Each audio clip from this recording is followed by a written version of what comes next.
Today we're going to propagate the Madagascar dragon tree. This is Dracaena marginata, a very popular and easy houseplant, but the downside of it being such a popular and easy houseplant is that it sometimes gets neglected. Mine has grown too tall and lanky, stretching towards the light. It also has roots coming out the top and the bottom of the pot. I'm Rachel from Dwensa Garden in Ireland, and today we're going to prune my dragon tree. We're going to repot it and we're going to propagate it in 7 different ways. First by beheading, then by tip cuttings demonstrated in 3 different ways, by horizontal stem cuttings, by upright stem cuttings, and by air layering. Now that is a lot to get through, so we'd better get on with the video.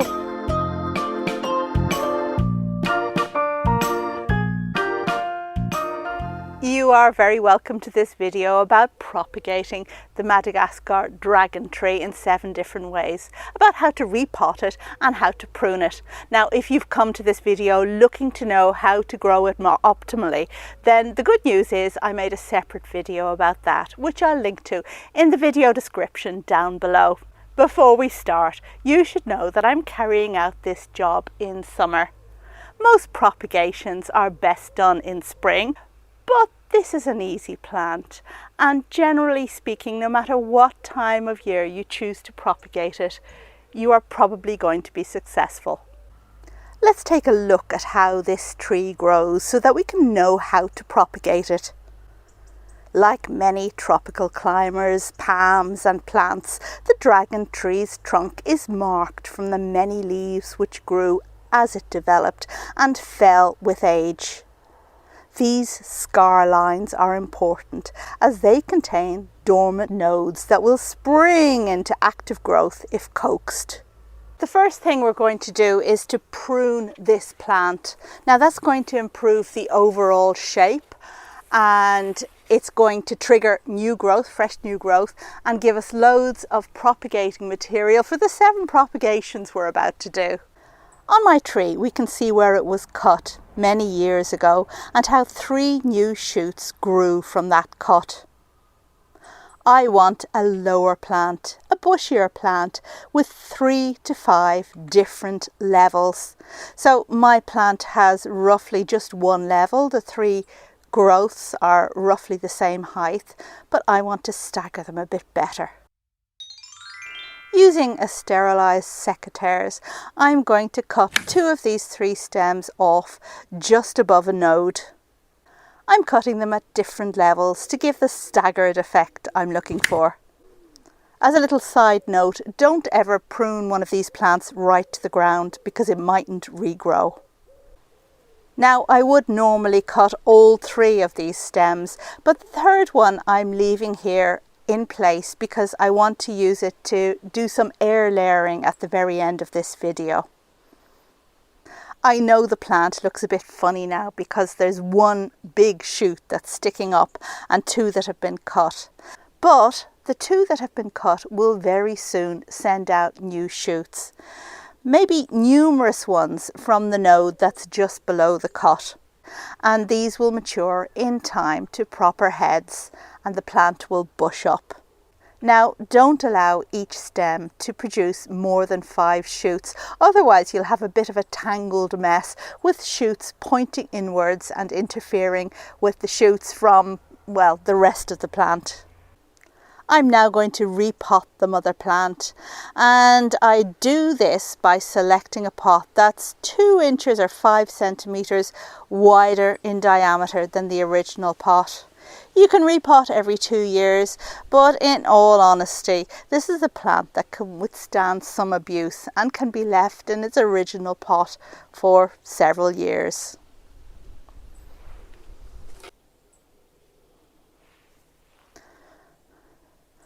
I'm decompacting the roots a little bit just to allow them to spread out in the pot and not go round and round in a circle as they've been doing for the last few years since it's been in this pot I'm removing now.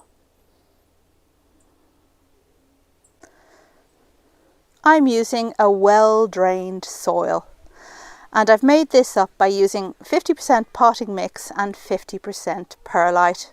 Now there are various recipes out there. They use anything from 1/3 potting mix to 2/3 potting mix. So you can do whatever really suits. But one thing I will say is if your mother plant has been in the same soil for a long time, you don't want to shock it too much by putting it into something that's quite different from the original soil. So in my case, I'm sticking with something that's quite well drained. The 5 centimeters around the mother plant's root ball is going to come in handy for one of the propagations that I'm going to do in just a minute. You'll see.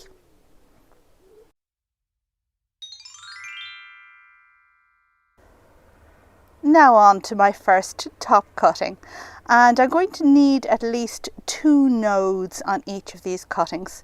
So starting at the top, I work down, and I guess I want about 15 centimeters or 6 inches of height from this plant. I cut, and I have found that there's no need to callus over the wound. You can just plunge it straight into the pot that you're going to propagate it in. Remove some of the leaves, and you just do this simply by pulling downwards. So for the mix, you can use regular potting mix, you can use pure perlite, or you can use the mix that you would normally pot your Dracaena up in. Apply a bit of rooting hormone if you want to, but there is no need, and firm your cutting in well. Water it and let it drain. The idea is that your cutting should be kept just moist. You'll now need a plastic cover so that the humidity can be kept in while your plant is striking, and I use a large transparent plastic box like this one where the lid is airtight. So you just need to get the watering right once, and then you don't need to touch it again until you see that it's rooted and it's time to take it out. Alternatively, you can place this cutting in water, propagate it in water. Just make sure that at least 1 node is underneath the water level. Yes, this is quite a large cutting, and you will need to top the water up regularly until roots appear and it's time to pot it on. Now, a third variation on this tip cutting method is to put your cutting in the same pot as the parent plant, and I'm going to do that now with this other piece that I cut off. So I'm going to, when I mentioned 6 inches or 15 centimeters for these tip cuttings, they can actually be longer if you want. I don't want them longer. I think I'm going to make mine about, can we see that? About so big. Oops. All those stems we're going to use in a little bit. Now, what you then do is to plunge this into the same pot as the parent, and that's kind of handy because I do know I have loose soil here because I've just repotted the parent. This method has disadvantages, and the first is that of course you can't put the whole thing under cover like in the box as I did with the previous cutting, so therefore there's less humidity, and therefore your likelihood of success is diminished somewhat because of the lack of humidity. You also have a problem with watering because the cutting needs to be kept just moist, but the parent plant needs a lot less water than that, so you might underwater your cutting or overwater your parent plant. It's a game of weighing it up and deciding what's best, but it's worth a try because you immediately have your different levels in the same pot. I already have 3, and now we're going to put this in. Just to increase the likelihood of this striking, I'm going to remove even more leaves than I did with the last tip cutting, because the more a plant has to stress about keeping its leaves alive, the less energy it has to put into making roots. And it does need some leaves to photosynthesize, but it certainly doesn't need this many. So that's why I'm going mad here, just taking off loads and loads of leaves. So I am going to insert my cutting here. And a little water of its own to get it going. And now moving on to our upright stem cuttings. So here we are using the pieces of trunk that we had left over from the previous cuttings. We're going to cut them about 15 centimeters or 6 inches in length, and we're respecting the polarity. So the bit that was down beforehand needs to remain down for the upright cuttings, and the bit that was up needs to remain up. We are going to use trunks that have at least 2 nodes, which you can comfortably accommodate with your 15 centimeters. So I'm just placing this into a mix and pushing it downwards. Now these stems are quite sturdy, so you don't need to worry about punching a hole in your mix beforehand. You're not going to damage the stems by pushing them downwards. Firm it in and water it. And we're going to cover this in the same way as we have done with our other cuttings once it has drained properly. Now we move on to the horizontal stem cuttings. Here we don't need to worry about the polarity because we're going to lay them horizontally on the soil. It makes sense to moisten your soil a bit beforehand and use a not such a deep dish. Cuttings are going to be roughly the same size that we mentioned before, and we just push them down a little bit so that the soil comes up around them. The soil should come about halfway up the side of the cutting. Cover this just like you did with all the other ones before. Now, some of the nodes on the underside of these cuttings will sprout roots, whereas other nodes on the top side will eventually branch out and form leaves. And when you have several noticeably and visibly independent plants, then you can consider cutting the stem to separate them and potting them up separately. Finally, we're moving on to our final means of propagation, and we're going to do some air layering, and we're going to do it with the stem that we left attached to the parent plant. Remember that one that was sticking up there and looked a bit silly? Air layering is a way to create roots on a stem while it stays attached to the parent plant. Once the roots are firmly established, then you can cut it off and pot it up separately. Choose a stem that's neither too young nor too old, with a diameter of roughly 1 to 2 centimeters and a clear, undamaged node. Now I will say that air layering is best done on plants that haven't been recently repotted like ours was. The repotting may delay striking. So using a sterilised and sharp knife, cut a shallow notch about 2 to 3 centimeters long on the stem just below a node.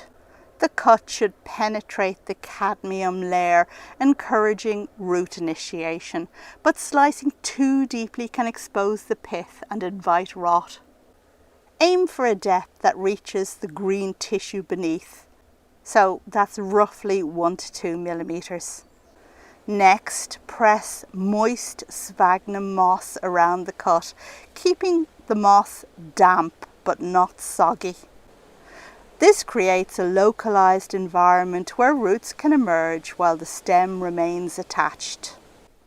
Wrap a piece of plastic, perhaps cling film, around the moss and seal it at both ends. This is to keep humidity in. I'm actually using a purpose air layering ball. You're going to need to check this moss daily. It needs to stay just moist, not soggy.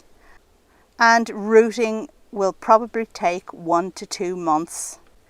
when roots are about 1 to 2 centimeters or 1 inch long and visible and firm, then you can proceed to cut.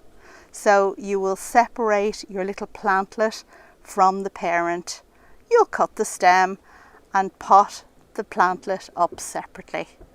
And there it is. That's my 7 ways to propagate. But just for pig iron, we're going to take these 2 leftover cuttings and just plunge them in here at the base of the plant. I don't know if they'll take or not, but we'll give it a try. And there we go. Except to remember that these are, of course, houseplants in my part of the world and need to be kept at a minimum of 20 degrees centigrade while they're striking, and then just grow them as normal indoors. We have, as you saw, repotted a dragon tree. We have pruned one. We have propagated it 8 ways. And that brings us to the end of the video, which I hope you enjoyed. And maybe you'll try out some of these methods at home, because many of us do have a lanky old plant like this that has been misused, and it's about time that we gave it a new lease of life. Thank you as always for watching, and if you liked the video, please do consider subscribing to the channel. Bye!